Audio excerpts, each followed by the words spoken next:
এজনী 9-10 বছৰীয়া ছোৱালীকো ডকচি খাবলৈ নেৰিলে সেই দানৱকেইটাই। এনেকুৱা দানৱ নহয় মানে কি বুলি ক'ম, এজনী প্ৰায় 7-8 বছৰীয়া ছোৱালীক ডকচি খাই মানে সিহঁতি হাবিৰ মাজত পেলাই দিলেগৈ। আৰু তাত বিচাৰি গৈ নিজৰ মাতৃয়ে পায় ইমানেই হিয়াধাকৈ কান্দিছে নহয়। ভিডিঅ'টো দেখি মনটো কিবা লাগি গ'ল। ফেচবুকটো চাই থাকোঁতে এটা ভিডিঅ' পালোঁ। আমাৰ এগৰাকী বান্ধৱীয়ে সেই শ্বৰ্ট ভিডিঅ'টো আপলোড দিছিলে আৰু সেয়া ভিডিঅ'টোত দেখিছিলোঁ নদীৰ কিনাৰত জংঘলৰ মাজত এজনী 7-8 বছৰীয়া ছোৱালী বুকুত বান্ধি লৈ বগা কাপোৰেৰে ঢাকি লৈ বুকুত বান্ধি লৈ মাতৃয়ে হিয়া ধাকৰি কান্দিছে। কান্দিলৈ জানো আকৌ ঘূৰাই পাব? একেবাৰে নাপায়। তেওঁ একেবাৰে অজান দেশলৈ গুচি গৈছে। কাৰণ কাৰ কাৰণে এনেকুৱাবোৰ হৈছে, মাক দেউতাক সাৱধান নোহোৱাৰ কাৰণে আচলতে এই ঘটনাবোৰ বেছিকৈ ঘটিবলৈ লৈছে। হোটেলৰ ৰুমত, বিউটি পাৰ্লাৰৰ ৰুমত জঘন্য কামবোৰ কৰি মানুহৰ হেঁপাই নপলায়।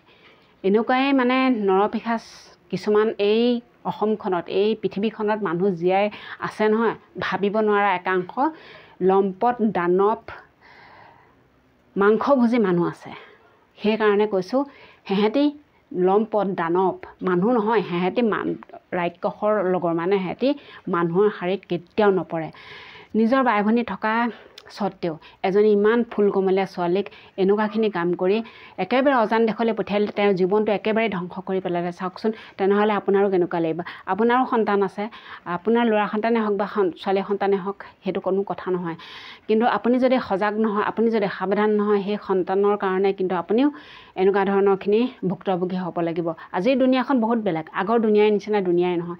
আগতে আপুনি কাৰোবাৰ ভৰসাত আপোনাৰ সন্তানটি এৰি দিব পাৰিছিলে, কিন্তু আজিৰ দুনিয়াখন যেনেকুৱা নহয়, আপোনাৰ সন্তান ল'ৰাই হওক ছোৱালীয়ে হওক যেতিয়ালৈকে ভালকৈ বুজা নহয়, আপুনি তেতিয়ালৈকে কাৰো ওচৰত এৰিব নোৱাৰে। কাৰণ এৰিব এইটো কাৰণেই নোৱাৰে, আচলতে আপুনি আজিৰ দিনত মানুহক মানে বিশ্বাস কৰিবলৈ বহুত টান হ'ল।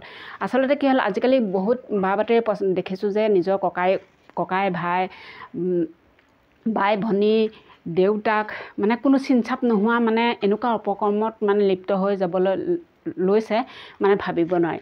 সেইকাৰণে কৈছোঁ, অৱশ্যে সকলো লোক একে নহয়, হ'লেও মানে আজিৰ দুনিয়াখন বহুত বেলেগ হৈ গ'ল। সেইকাৰণে আপোনাৰ সন্তানটি কোনোবাই ঘৰৰ কাষৰে হওক, কোনোবাই আঁতৰে হওক, যদি ল'ৰা মানুহে বয়সস্থজনে যদি লগ ধৰে অমুকলৈ যাওঁ, কিন্তু আপুনি সাৱধান হ'ব লাগিব, আপুনি কেতিয়াও পঠিয়াব নালাগিব।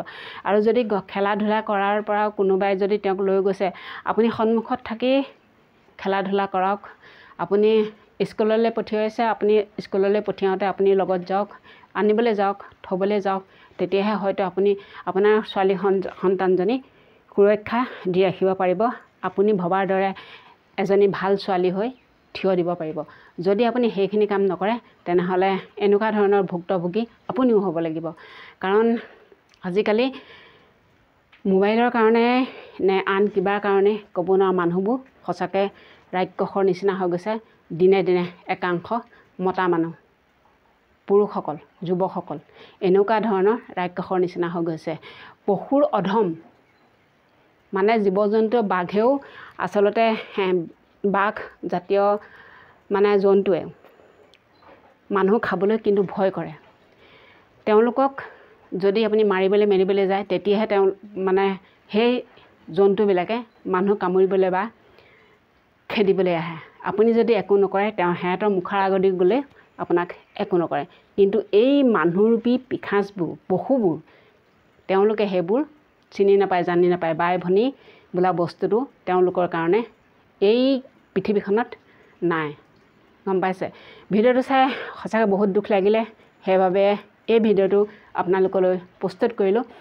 এই কথাখিনি জানি বা যদি সেই ফেচবুকত সেই ভিডিঅ'টো ৰিলছ ভিডিঅ'টো চাইছে আপোনালোকে, তেনেহ'লে আপোনালোকৰ মতামতবোৰ দাঙি ধৰিব কমেণ্টৰ যোগেদি। আজিলৈ আহিলোঁ, বাই বাই। পুনৰ এটা ভিডিঅ' লগ পোৱাৰ প্ৰতিশ্ৰুতিৰে আজিলৈ আহিলোঁ।